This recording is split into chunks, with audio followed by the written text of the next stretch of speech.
పూరా local. Welcome to పూరా local. దీర్ఘకాలిక వ్యాధులను గుర్తించి చికిత్స అందించేందుకు రాష్ట్ర ప్రభుత్వం ఏర్పాటు చేసిన ఎన్సీడీ క్లినిక్ టెస్టుల్లో ఆందోళనకర విషయాలు బయటపడుతున్నాయి.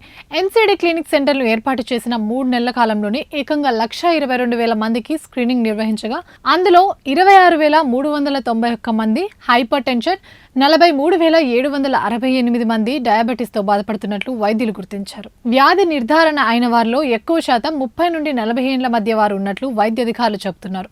పెరుగుతున్న ఒత్తిడి, సమయానికి తిండి లేకపోవడం, శారీరక వ్యాయామం లేకపోవడం, తగిన నిద్ర లేకపోవడం, ఒంటి మీద శ్రద్ధ లేకపోవడం, ఫ్రోజన్ ఫుడ్ ఎక్కువగా తీసుకోవడం వల్లే ఇలాంటి దీర్ఘకాలిక వ్యాధులు చిన్న వయసులోనే వస్తున్నాయంటున్నారు. 30 ఏళ్లకు పైబడ్డ వారు రెగ్యులర్గా షుగర్, బీపీ, ఇతర టెస్టులు చేయించుకోవాలని సూచిస్తున్నారు. దీర్ఘకాలిక వ్యాధులు పెరుగుతున్న రోగులను గుర్తించి మెరుగైన వైద్యం అందించాలని మంత్రి దామోదర్ రాజనరసింహ ఆదేశించారు. దీంతో నిరుడు డిసెంబర్లో రాష్ట్ర వ్యాప్తంగా 35 ఎన్సీడీ సెంటర్లను ఏర్పాటు చేశారు. జిల్లాలోని గవర్నమెంట్ జనరల్ హాస్పిటల్స్ లో వీటిని ఏర్పాటు చేయగా స్థానిక పీహెచ్సీల నుంచి దీర్ఘకాలిక రోగుల అనుమానితుల వ్యక్తులను గుర్తించి ఎన్సీడీ క్లినిక్స్ లో స్క్రీనింగ్ నిర్వహిస్తున్నారు. హైదరాబాద్ లో కోటి, గాంధీ హాస్పిటల్లో ఈ క్లినిక్ అందుబాటులో ఉన్నాయి. ఎన్సీడీ క్లినిక్ లో స్క్రీనింగ్ నిర్వహిస్తున్న పేషెంట్లకు వారి జీవన శైలిలో చేసుకోవాల్సిన మార్పులపై అవగాహన కల్పిస్తున్నారు. అవేంటో చూద్దాం.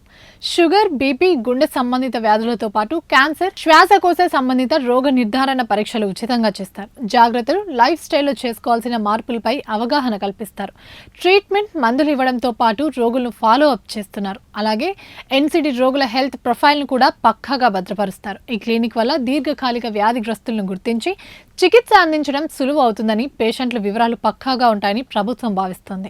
మరోవైపు క్యాన్సర్ స్క్రీనింగ్ టెస్టులోనూ అనుమానిత కేసులు బయటపడుతున్నాయి. 73,000 మందికి ఓరల్ స్క్రీనింగ్ టెస్ట్ చేయగా 890 మందికి ప్రాథమికంగా క్యాన్సర్ నిర్ధారించారు.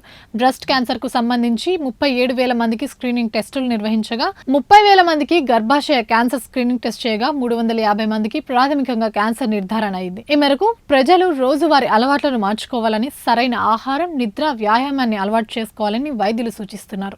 ఇవి ఇప్పటివరకు ఉన్న అప్డేట్స్. మరిన్ని అప్డేట్స్ కోసం చూస్తూనే ఉండండి పూరా లోకల్.